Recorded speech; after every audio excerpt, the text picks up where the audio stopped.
my name is Max Weintraub. I'm the president and CEO of the Allentown Art Museum, and it is my honor and privilege to be with you today as we commemorate the 31st annual Day Without Art.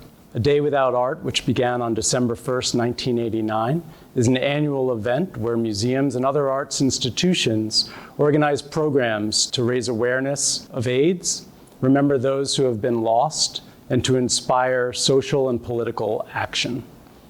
I stand before you next to a work from our collection by the artist Keith Haring, whose wonderful life and meteoric career was cut short in 1989 by AIDS.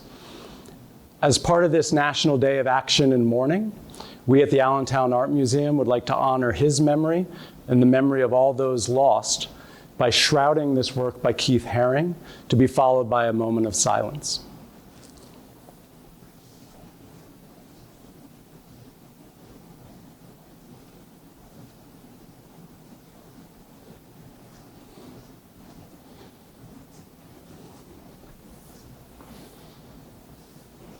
Please join me in a moment of silence for all those we have lost.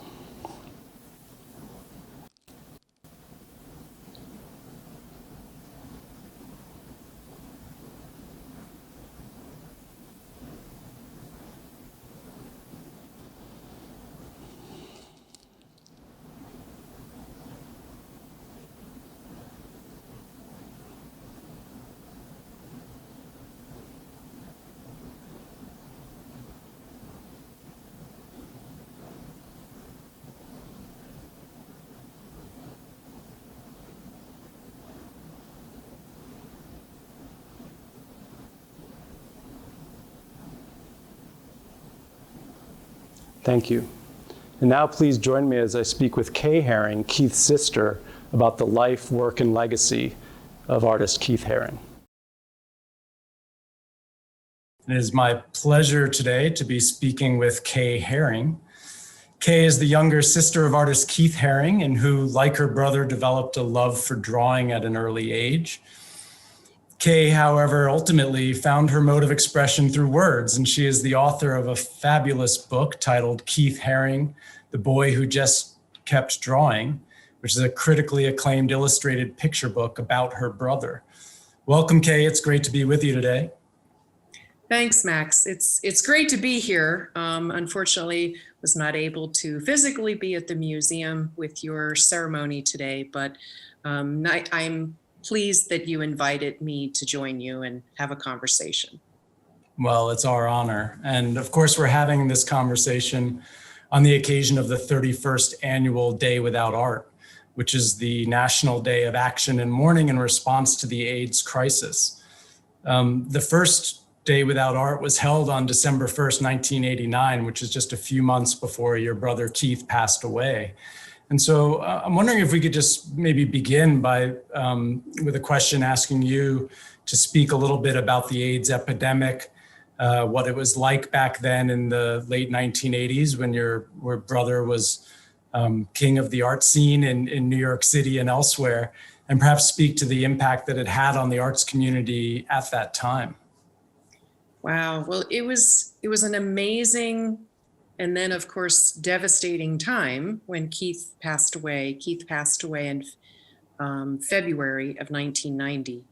And the 80s had just been a whirlwind of he drawing and becoming very popular in New York City and then all over the world.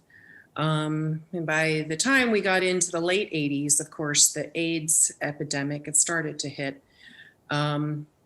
It's my least favorite time to talk about, of course, about Keith's career, but important to remember. And one thing that I often mention when I'm speaking to people, especially younger people, they know about AIDS, they know Keith died from AIDS, but what I think it was difficult for people to understand was just how decimating it was. It wasn't just Keith that passed away. His whole community was gone. I mean, and there were photographers, people that worked in leather, artists, musicians of all types. And so what I often remember is I lost my brother, but his whole community of friends too were wiped out. And it's impossible to try to determine or even imagine what the world would be like if we hadn't lost all of the fantastic artists during that time. And for me, when I think about World AIDS Day and a Day Without Art, that's actually what it means. Yeah, I mean, as an art historian myself, it's amazing to think of some of the notable names that we lost.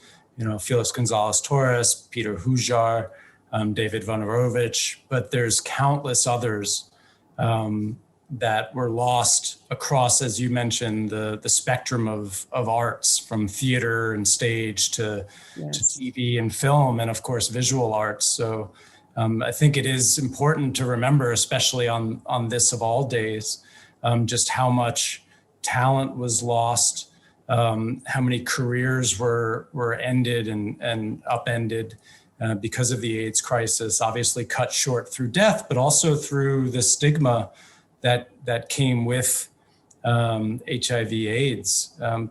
Can you speak perhaps a little bit about, particularly, I think your brother, among others, was very outspoken towards the end of his life, and that was very brave to speak out about his HIV/AIDS diagnosis. Can you speak just a little bit about perhaps that time and the stigma that he and others in the LGBTQ community faced? Yes, again, going back, it was a different world. It's commonplace now to see characters in TV shows that are gay, and LGBT, or LGBTQ is a common, terminology. But back then there was a lot of stigma. What I often recall proudly about Keith is that I really believe he was one of the first people to openly acknowledge and speak out about the fact, not just that he was gay. In an article that was published in Rolling Stone magazine in August of '89, he very openly talked about being gay, but also having contracted HIV, which of course then led to AIDS. And no one else was doing this at the time. I do know that when his friends have talked about that moment after the article came out, they often mention the fact that at that point, the invitations to parties stopped coming, and Keith wasn't invited to come and visit as many places where he could interact with children, those kinds of things. And that did affect him greatly, but he never shied away from that type of honesty. And again, I think many people in the LGBT community especially really acknowledge him for that and thank him for his leadership, because it's my belief with many different types of issues, social issues that we have, the first thing you have to do is be aware of them and talk about them and acknowledge them.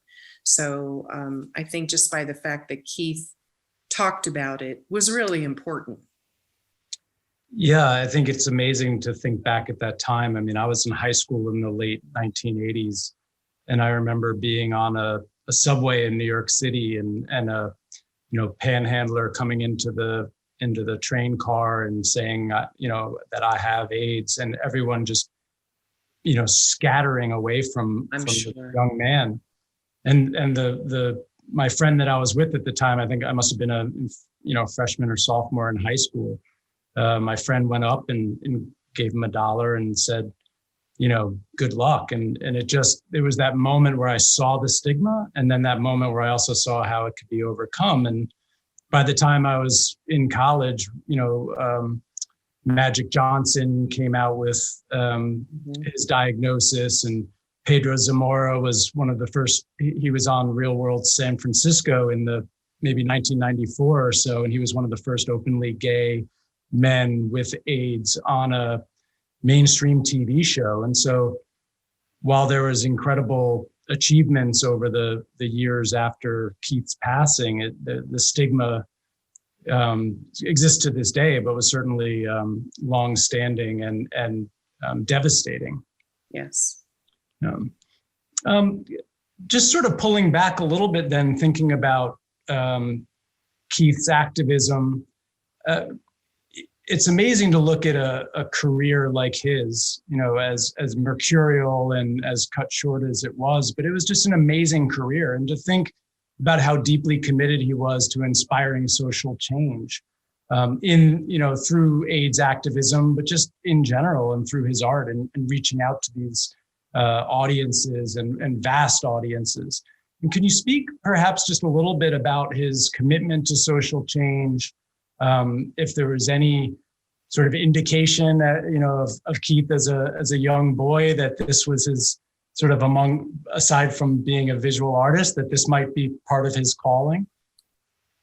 Wow. Well, there's, first of all, so many things and so many nonprofit organizations or issues that we could talk about specifically where Keith created a logo, shared his artwork, and specifically said, here, I'm going to draw this for you. And at the point where he had already, his work was pretty well known, organization could take a piece of his artwork and he was willingly sell it, for posters or, raise some money for an organization.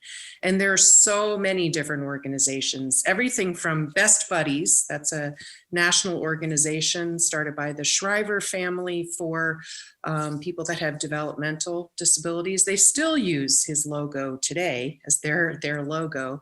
And then, of course, there are the AIDS related issues or organizations that he either donated a logo. ACT UP is one. He was active in ACT UP. Of course, again, back to his personality, he did not shy away from speaking what he felt.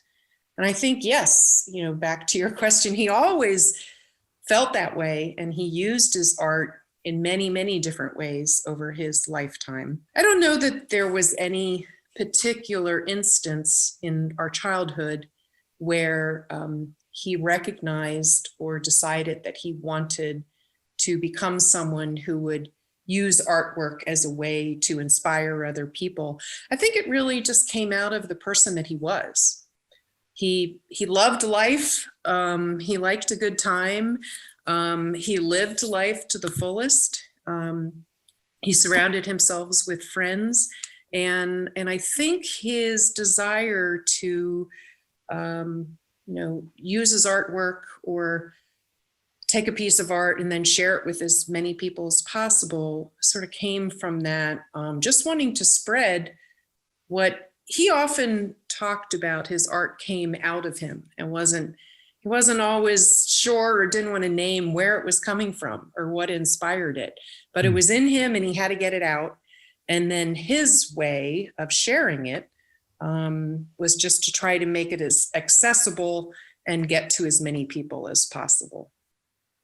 Yeah, and even your book touches on that aspect of Keith's personality, as I understand it, where he didn't have time or the inclination to sort of explain. He was a doer and just sort of moving forward. And one of his mantras, if you will, or certainly an ethos, I think, in his life is this idea of being is making. And he spoke about that approach to, art and the artist's role in the world. This idea that, what he's doing and the way he's living is making. It is a creative act in and of itself. And that's really a profound statement about art and the artist's role. And, that perspective, I think, sort of seems to filter throughout his life, including his, passion for working with children. And so I'm just wondering if you can think about, if you could speak a little bit about that ethos by which he lived, and also perhaps, just some of the projects some of these really wonderful projects that he did with children that, to my mind, is one of his greatest lasting legacies, is this work with children. Well, he did a number of large, well-known projects with kids. There was the project in Chicago, and that was in early 1989. Those were with high school students from high schools throughout the city of Chicago, and brought them together and did a huge mural outside where he did the outline of the mural in black, and then had the kids, come in. And the idea was always that it was their expression at that point, that they could fill in the lines however they wanted to. Another project similar to that was one that he completed in cooperation with City Kids in New York City. And it was the year that it was the 100th anniversary of the Statue of Liberty. And a huge banner. This banner is 9 stories tall, so very rarely has it even been able to be displayed. But again, brought in 900 to 1,000 kids throughout the school districts in New York City. And he did the outline of the Statue of Liberty. And then they were to fill in their section that they were assigned with paint, and to paint what they felt liberty meant to them. And Keith always thought that, children are amazing. They have this, they're impressionable, but their imagination still runs wild and free. And he loved that. He loved working, with children in that manner. And I think that was just something that inspired him, but also that he felt it was really important to give kids a voice. And once he had reached this point in his life where he had attained some fame and recognition, he wanted to share that spotlight. And your book is, in fact, sort of directed at younger readers. Can you just speak a little bit about the messaging of that book and why you thought it was so important to direct that message to the audience that you did? Sure. It didn't even start out as a children's book. I really started out to write a story or to document things about my brother that I felt maybe were not as well known in the public eye. And we as a family have always felt that his personality and this inward desire to give back to people was phenomenal, and not often, or not as often as we had liked, was referred to in public. One of the things that I have said about the theme of my book is think big, work hard, and give back. And those are great lessons for kids, but very specifically, I believe that that's the way Keith lived his life, and broken down in very short lessons. It's actually a great lesson for all of us, but is especially important for children to hear. It's a wonderful book, and the illustrations are gorgeous. But just the tone of it is incredible. And your brother has spoken about the importance of generational impact. And I think that's something that you're just touching upon as well. And, one thing that's often forgotten or overlooked when you have an artist such as your brother who created very accessible art, a lot of street art, what often gets overlooked is the generational impact from those that came before him and the influence that happens. And also he was very mindful of sort of looking forward and thinking about the impact that his generation and their voices will leave. And so, we're living in particularly a moment today that could be described as a cultural reckoning for sure, where there's continued issues of systemic oppression and discrimination that are at the forefront of our national conversation. And while very different in the details, I think, in the late 80s, we were dealing with parallel concerns of oppression and discrimination. And I'm just wondering, to your mind, so well the sort of period in which your brother grew up and the messaging that he was so critical to be a part of.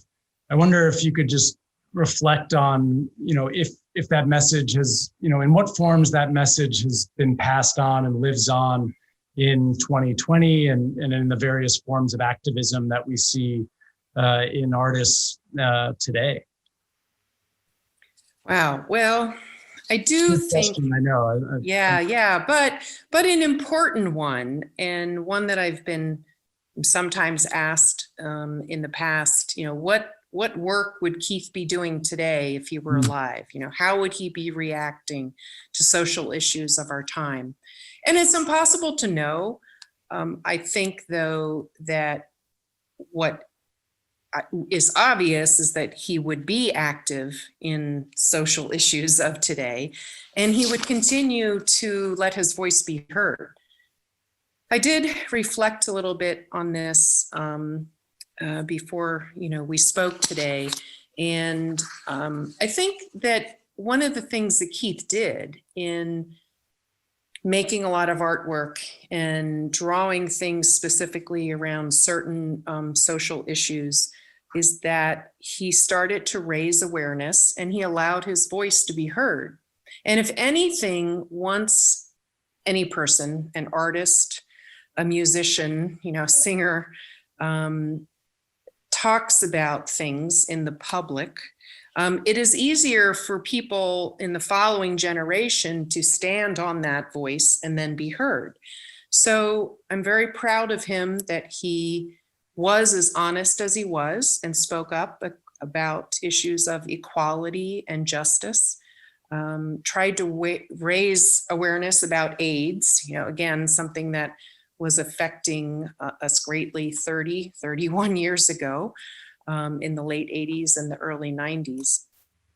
And certainly, I think that he is an inspiration to many artists and many people today, because he was fearless in his ability and his willingness to speak out and just speak the truth about what he felt and use his artwork in a positive manner in that way. Well, and I think on this 31st annual Day Without Art, which is a national day to raise awareness about the AIDS crisis and to inspire social change, I think it's important to remember the fearlessness of your brother's voice and to also acknowledge that that is one of the most heartbreaking aspects of the AIDS crisis is not only the obvious loss of life, but the loss of those impactful voices that would be continuing to inspire and lead through social change today. And so I think that that's a wonderful place to perhaps end as a way to just remember and honor your brother's memory. And all that we've lost, including your brother Keith, on this Day Without Art. There is one quote that I actually looked up from this article in the Rolling Stone magazine, and it is on an uplifting note, so I would like to read it here at the end. And I would love to hear it. So David Sheff, who was interviewing him, was asking about how he was balancing living life at the time when he knew that he was HIV positive. And at that point in time, this was a terminal illness. There was no coming back from this. And he said, "You could work for several lifetimes. If I could clone myself, there would still be too much work to do, even if there were 5 of me. And there are no regrets. Part of the reason that I'm not having trouble facing the reality of death is that it could have happened anytime, and it is going to happen sometime. If you live life according to that, death is irrelevant. Everything I'm doing right now is exactly what I want to do." And that's something else I learned, from my big brother, that he was 31 years old here and speaking in such a positive voice that, he's an inspiration and continues to be an inspiration. And will be for generations to come through his art and through you. living and passing along his, his messaging and his words. Thank you so much, Kay. It's been a real honor and a privilege to speak with you today, and thank you for your time. Thank you, Max. It was a pleasure.